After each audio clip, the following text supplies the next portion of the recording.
ومن يبتغ غير الإسلام دينا فلن يقبل منه صدق الله مولانا العلي العظيم.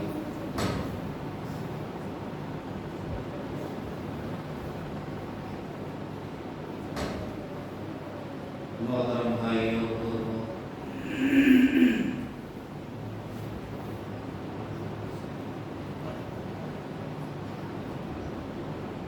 اللہ تعالیٰ نے ہمیں بہت ساری نعمتیں عطا فرمائی ہیں.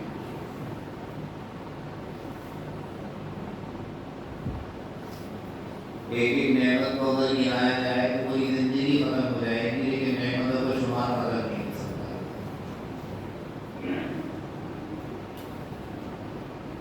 یہ بات بھی قرآن سے ثابت ہے. اللہ نے فرمایا وَإِن تَعُدُّوا نِعْمَتَ اللَّهِ لَا تُحْصُوهَا.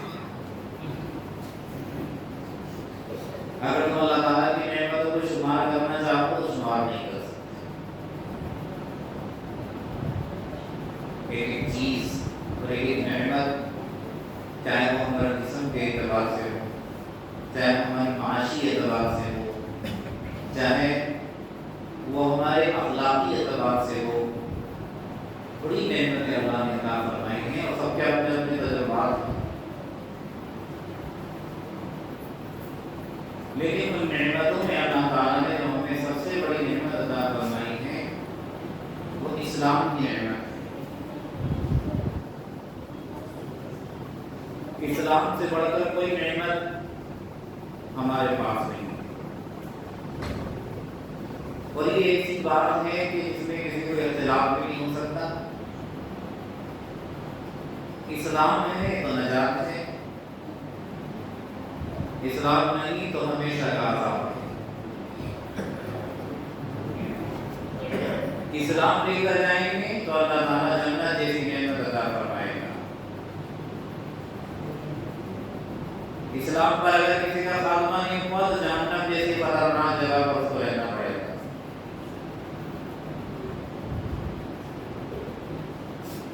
تو اس سب سے بڑی جو نعمت اللہ نے ہمیں عطا فرمائی ہے وہ اسلام. اسلام کی خوبیاں کیا ہیں؟ اسلام کی خوبیوں کو برقرار رکھنے کے لیے ہمیں کیا کرنا چاہیے؟ اور اسلام کی اتنی بڑی نعمت ہے، اس کو بیان کرنے کے لیے بہت وقت چاہیے. یہ موضوع آج کا ہمارا نہیں. مجھے تو صرف ایک حدیث آپ کو سنانی، جس حدیث کے اندر سرور عالم جناب رسول اللہ صلی اللہ علیہ وسلم نے 3 باتیں ارشاد فرمائی، جس میں سب سے پہلی بات آپ نے اسلام کے تعلق سے ارشاد فرمائی.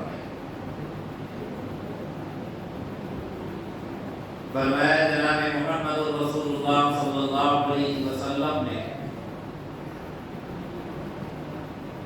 کہ جب میری امت دنیا کو بڑی چیز سمجھنے لگے گی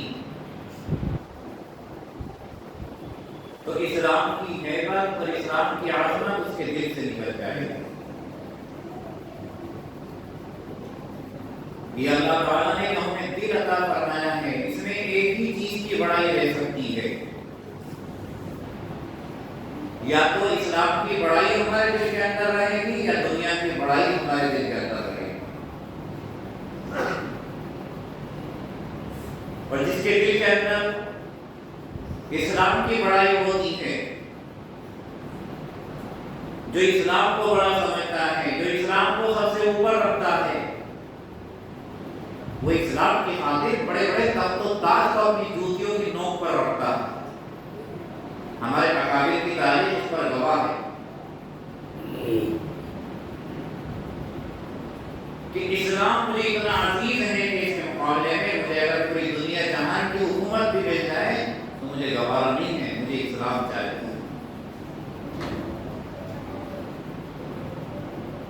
اسلام کے مقابلے میں مجھے اپنی جان کی عزیز نہیں ہے.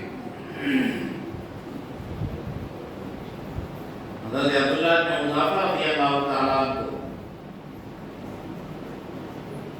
جس وقت عیسائیوں نے گرفتار کیا تھا، لمبا واقعہ ہے، میں نے بہت مرتبہ سنایا بھی ہے.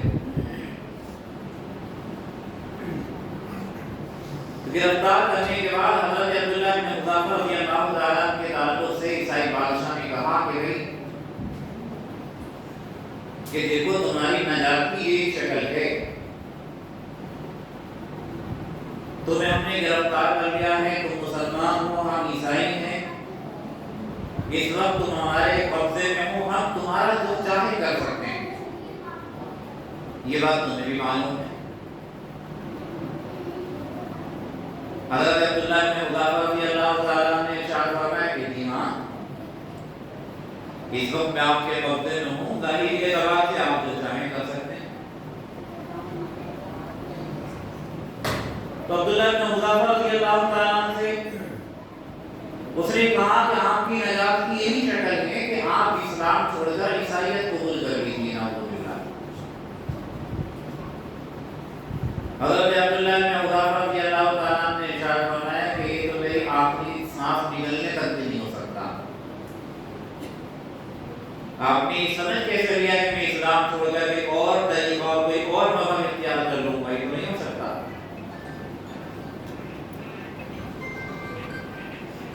دوسرا طریقہ انہوں نے اختیار کیا کہ حضرت عبداللہ بن حذافہ رضی اللہ تعالیٰ کو ایک کمرے میں بند کر دیا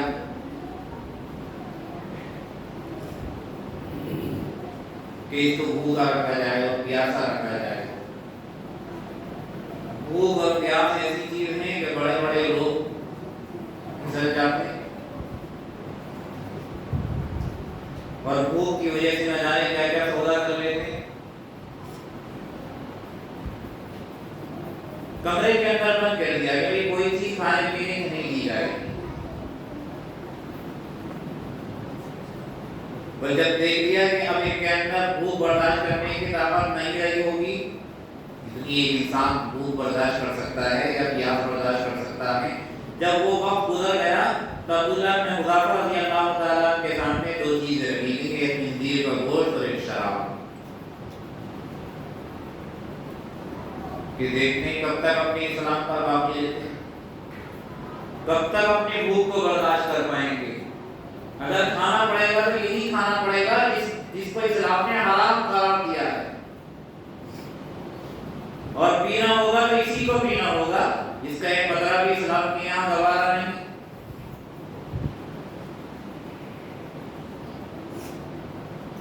حضرت عبداللہ بن حذافہ رضی اللہ تعالیٰ نے کھانا بہت دور کی بات بھی اس کی طرف نظر اٹھاتا بھی نہیں دیکھا۔ اس کے بعد ایک اور طریقہ اختیار کیا گیا کہ بھئی ایک طریقہ ہم نے اختیار کیا تھا کہ اس کے پیٹ کے اندر اگر آم پہنچ گیا تو خود بخود اس کے بھی تمام گناہ کرنا آسان ہو جائیں گے، لیکن وہ طریقہ ہمارا ناکام رہا۔ ایک طریقہ اور اختیار کیا کہ ان کے سامنے خوبصورت لڑکی کو ان کے ساتھ بند کر دیا کمرے کے اندر۔ یہ ایسا طریقہ تھا جس کے اندر، جس بیماری کے اندر، جس گناہ سے بہت کم لوگ ہوں گے جن کا بچنا ممکن ہوگا۔ اور انہوں نے کہا کہ اگر ایک نظر بھی انہوں نے دیکھ لیا، یہ میں خوبصورت لڑکی کو ان کے ساتھ بند کیا گیا ہے، کہ اگر ایک نظر بھی انہوں نے اٹھا کر دیکھ لی تو ان کا ایمان کی خیر نہیں ہے۔ پھر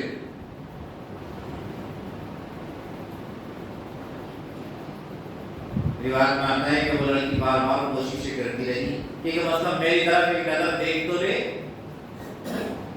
ایک نظر اٹھا کر میری طرف دیکھ لے، بس میرا حال یہ ہے کہ مجھے ایک مرتبہ دیکھ لیتا ہے وہ فتنے کے اندر مبتلا ہو جاتا ہے۔ بہت کوششوں کے باوجود بھی، تمام طریقے اختیار کرنے کے باوجود بھی حضرت عبداللہ بن حذافہ رضی اللہ تعالیٰ نے اس لڑکی کی طرف آنکھ اٹھا کر بھی نہیں دیکھا۔ انہوں نے کہا کہ اس کے اوپر کوئی طریقہ کامیاب نہیں ہو سکتا، نہ اس نے حرام چیز کو ہاتھ لگایا، نہ اس نے نامحرم عورت کی طرف نظر اٹھا کر دیکھا۔ عبداللہ بن حذافہ رضی اللہ تعالیٰ نے ارشاد فرمایا کہ میرے مذہب کے اندر، جو میرا مذہب اسلام ہے، جس کو میں نے قبول کیا ہے، جس کو میں نے دل سے قبول کیا ہے، اس مذہب کے اندر یہ گوشت کھانا حرام ہے، اس مذہب کے اندر خیر قدر پینا بھی حرام ہے، اس مذہب کے اندر کسی نامحرم کو دیکھنا حرام ہے۔ میرے نبی میرے محبوب صلی اللہ علیہ وسلم نے ان چیزوں سے منع فرمایا ہے، میں نامحرم کی طرف کیسے نظر اٹھا کر دیکھ سکتا؟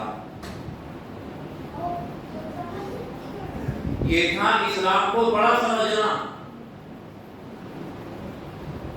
کہ اسلام کی خاطر سب کچھ گوارا ہے، دیکھ رہے ہیں کہ جان جا رہی ہے، جان نکلنے کے قریب ہے، حالانکہ شرعی اعتبار سے ان کے لیے گنجائش بھی ہو سکتی ہے۔ قرآن میں اللہ فرماتا ہے فَمَنِ اضْطُرَّ غَيْرَ بَاغٍ وَلَا عَادٍ فَلَا إِثْمَ عَلَيْهِ، کہ اگر کوئی آدمی، کوئی مسلمان، کوئی ایمان والا ایسی جگہ پر پہنچ جائے جہاں پر بھوک کی وجہ سے اس کی جان نکلنے کے قریب ہے اور وہاں پر حرام چیز کے علاوہ کوئی اور چیز کھانے کے لیے نہیں ہے، اللہ فرماتا ہے قرآن میں کتنا کھا لے جس سے جان بچ جائے، اس سے زیادہ نہیں۔ غیر باغ ولا عادٍ، مزے کے لیے نہیں کھانا ہے اور زیادہ نہیں کھانا ہے، اتنا کھا لے کہ جس سے جان بچ جائے، یہ اجازت ہے شریعت کے اندر۔ عبداللہ بن مظفر رضی اللہ تعالیٰ عنہ کو بھی اس کی اجازت تھی، لیکن فرمایا کہ میں ناجائز چیز کو ہاتھ نہیں لگا سکتا۔ اس کے بعد پھر کہا کہ بھائی کو لے جا کر جو بڑے بڑے کڑاؤ رکھے ہوئے ہیں اور جس کے اندر پانی کھول رہا ہے، لے جا کر اس کے اندر ڈال دو اور بھون کر ان کو ختم کر دیا جائے، ان کے گوشت بالکل ہڈیوں سے الگ کر دیا جائے، یا تو اسلام کو چھوڑے یا پھر یہ برداشت کرنا پڑے گا۔ عبداللہ بن مظفر رضی اللہ تعالیٰ کو جب لے جا رہے تھے اس کڑاؤ کی طرف جہاں پر پانی کھول رہے تھے، اور ان کے سامنے دوسرے لوگوں کو اس کے اندر ڈال کر بھی دکھایا گیا کہ چند منٹ کے اندر لوگوں کے ذہن تمام گوشت ہڈیوں سے الگ ہو گیا، کہ اگر آپ نے اسلام کو نہیں چھوڑا تو آپ کا بھی حشر ہوگا جو آپ دیکھ رہے ہیں اپنے سامنے۔ جب لے کر جا رہے تھے حضرت عبداللہ بن مظفر رضی اللہ تعالیٰ رونے لگے، آنکھوں سے آنسو نکلنے لگے۔ جو لے کر جا رہے تھے ان کے بادشاہ کے وزراء وغیرہ عیسائی کہتے لگے بادشاہ کو خبر کی جائے کہ جن کو آپ نے قتل کرانے کے لیے بھیجا ہے وہ رو رہا ہے۔ جب بادشاہ کے سامنے یہ بات پیش کی گئی، بادشاہ نے کہا نہیں، ان کو قتل نہ کیا جائے، واپس میرے دربار میں لایا جائے۔ عیسائی بادشاہ کے دربار میں دوبارہ پیش کیا گیا۔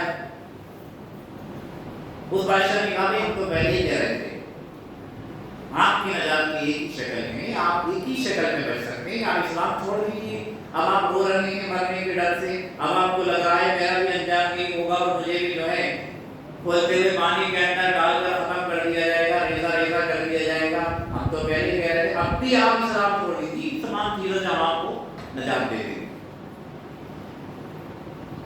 حضرت عبداللہ بن مظفر رضی اللہ تعالیٰ نے ارشاد فرمایا تم بڑے بے وقوف ہو، تمہیں ایسا لگا ہے کہ میں مرنے کے ڈر سے رو رہا ہوں، یہ تمہاری بڑی غلط فہمی ہے۔ جناب رسول اللہ صلی اللہ علیہ وسلم کے غلام مرنے سے نہیں ڈرتے اور میں موت کے ڈر سے نہیں رو رہا ہوں، اگر تم ایسا سمجھ رہے ہو تو بڑی غلط فہمی کے اندر مبتلا۔ فرمایا کہ کیوں رو رہے ہیں پھر آپ؟ فرمایا میں تو اس لیے رو رہا ہوں کہ اللہ تعالیٰ نے مجھے ایک جان عطا فرمائی ہے جو اس کے راستے میں جا رہی ہے، میں اس لیے رو رہا ہوں، اور میری خواہش ہے کہ جتنے میرے جسم کے اوپر بال ہیں اللہ تعالیٰ مجھے ان کی جانیں عطا فرماتا اور ہر ایک جان اللہ کے راستے میں جاتی تو مجھے اچھا لگتا، تو مجھے خوشی ہوتی، ایک ہی جان ہے وہ اللہ کے راستے میں جا رہی ہے، مجھے اس لیے رونا آ رہا۔ بادشاہ کے وزیر کہنے لگے کہ بھائی بڑے عجیب مٹی کے بنے ہوئے ہیں یہ لوگ، مرنے کے قریب میں لیکن بات ایسی۔ بادشاہ نے آخری بات کہی، اچھا یہ بتاؤ، آخری بات ہم آپ سے یہ کہنا چاہتے ہیں، اگر ہم آپ کو چھوڑ دیں اور اگر ہم آپ کو جانے دیں اور آپ کے بدلے میں نعوذ باللہ آپ کے پیغمبر کو ہم پکڑ کر لے آئیں ایسا معاملہ کریں تو آپ کو کیسا لگے گا؟ کیا آپ اس پر راضی ہیں؟ عبداللہ بن مظفر رضی اللہ تعالیٰ نے ارشاد فرمایا کہ بہت بڑی بات کہہ دی تم نے، مجھے تو یہ بھی گوارا نہیں کہ میں اپنے گھر پہ آرام سے بیٹھا رہوں اور میرے پیغمبر کو ایک کانٹا بھی لگے، میرے پیغمبر کو ایک ادنا سی تکلیف پہنچے اور میں اپنے گھر پہ آرام سے بیٹھا رہوں، مجھے تو یہ بھی گوارا نہیں۔ یہ تھی اسلام کی عظمت جو حضرات صحابہ کے دلوں کے اندر تھی۔ اس طرح کی سینکڑوں نہیں ہزاروں واقعات کتابوں کے اندر لکھے ہوئے ہیں کہ اسلام چھوڑنا گوارا نہیں ہے، اپنی جان دینا گوارا ہے۔ رسول اللہ صلی اللہ علیہ وسلم نے ارشاد فرمایا کہ جب میری امت دنیا کو بڑی چیز سمجھنے لگے گی تو اسلام کی ہیبت، اسلام کی عظمت اس کے دل سے نکل جائے گی۔ ہم میں سے ہر ایک اسلام کو مذاق بنانے پر تلا ہوا ہے، عجیب عجیب واقعات اور حالات سامنے آ رہے ہیں، خود مسلمان اسلام کا مذاق بنا رہے ہیں۔ ابھی پچھلے دنوں میں ایک ویڈیو سامنے آیا تھا کہ جس میں کچھ مسلمانوں نے، یہ تو مجھے معلوم نہیں کون سے ملک کا تھا، باقاعدہ قبر بنا کر اس کے اندر رہنے کا ڈھونگ رچایا کہ ہم قبر کے اندر رہ سکتے ہیں۔ قبر بنائی گئی اور قبر کے اندر ایک کمرہ بنایا گیا اور اس کے اندر باقاعدہ پنکھے اور لائٹیں لگائی گئیں اور کہا گیا کہ اوپر سے بند کر دو، ہم قبر کے اندر رہ سکتے ہیں۔ وہ ویڈیو سب نے دیکھی تقریباً۔ قبر جس کے نام سے ہر ایک مسلمان کانپتا ہے، قبر کے عذاب سے رسول اللہ صلی اللہ علیہ وسلم ہر نماز میں پناہ مانگا کرتے تھے، اور قبر پر کھڑے ہونے کے بعد صحابہ کرام دار و قطار ہوتے تھے، بجائے قبر کے عذاب سے پناہ مانگنے کے اور بجائے قبر کے عذاب سے ڈر کر رونے کے اور اللہ کی پناہ چاہنے کے بجائے قبر کے ساتھ اور قبر کے عذاب کے ساتھ ویڈیو بنا بنا کر کھلواڑ کیا جا رہا ہے، اور یہ کرنے والے مسلمان اسلام کا مذاق بنا رہے ہیں۔ ان کا انجام کیا ہوا تو اسی ویڈیو کے اندر موجود ہے۔ جو بھی اسلام کے ساتھ مذاق کرے گا اور جو اللہ کے کسی شاعر کے ساتھ، اللہ کی کسی نشانی کے ساتھ جو بھی مذاق کرے گا یا قرآن کے کسی احکام کے خلاف جو بھی مذاق کرے گا، جو بھی پیغمبر علیہ السلام کی کسی سنت کا مذاق بنائے گا، اللہ تبارک و تعالیٰ اس پر عبرت کا نشان بنا دے گا، چھوٹے نہیں پائے گا وہ۔ ان بطش ربک لشدید، تیرے رب کی پکڑ بڑی سخت ہے۔ ہم یہ سمجھتے ہیں جیسے چاہیں مذاق کرتے رہیں، جو چاہیں کھلواڑ کرتے رہیں، یہ نہیں چلے گا۔ فرمائے کہ اسلام کی عظمت ہمارے دلوں کے اندر ہونی چاہیے، اسلام کی بڑائی، اور یہ جب یہ رہے گی جب دنیا کی بڑائی ہمارے دل کے اندر رہا۔ تو فرمایا جب دنیا کو بڑی چیز سمجھنے لگیں گے تو اسلام کی بڑائی دل سے نکل جائے گی۔ دونوں چیزیں ہمارے دل کے اندر ساتھ نہیں رہ سکتی۔ ایک تو یہ بات پیغمبر علیہ السلام نے ارشاد فرمائی، دوسری بات ارشاد فرمائی رسول اللہ صلی اللہ علیہ وسلم نے، جب میری امت امر بالمعروف اور نہی عن المنکر کو کرنا چھوڑ دے گی، جب اچھی باتوں کا حکم نہیں کریں گے، جب یہ لوگوں کو برائی سے نہیں روکیں گے، پیغمبر علیہ السلام نے ارشاد فرمایا کہ جب میری امت امر بالمعروف اور نہی عن المنکر کو چھوڑ دے گی تو وحی کی برکات سے محروم ہو جائے گی۔ وحی کی جو برکات ہیں، قرآن کی جو برکات ہیں، اس میں محرومی کا سبب ہی یہ ہے آج ہمارے سامنے کہ ہمارے یہاں گناہوں پر روکنا ٹوکنا ہمارے معاشرے کے اندر چھوڑ دیا گیا ہے۔ رسول اللہ صلی اللہ علیہ وسلم نے متعدد احادیث کے اندر یہ بات ارشاد فرمائی کہ مسلمان معاشرے کے اندر روک ٹوک جاری رکھو، غلط کاموں پر روکا جائے، غلط کاموں پر ٹوکا جائے، نہیں روکیں گے وہی کی برکات سے محروم ہو جائیں گے۔ آج یہ ہم نے جو طریقہ اختیار کر رہے ہیں کہ ہم کیوں کہیں کسی سے، ہم ہی کیوں برے بنے کسی سے کہہ کر، محلے کے اندر جو بھی برائی ہو رہی ہے ہونے دو، جو بھی گناہ کے کام ہو رہے ہیں محلے کے اندر ہونے دو، ہمارا کیا نقصان ہو رہا ہے؟ اللہ کے رسول علیہ السلام فرما رہے ہیں یہ نقصان ہو رہا ہے تمہارا، وہی کی برکات سے محروم ہو رہے ہیں۔ یہ تو قیامت کے قریب کی نشانیوں میں سے ہے۔ آپ علیہ السلام نے ارشاد فرمایا قیامت کے قریب لوگ ایسا کریں گے، گناہ ہوتے ہوئے دیکھیں گے اور اللہ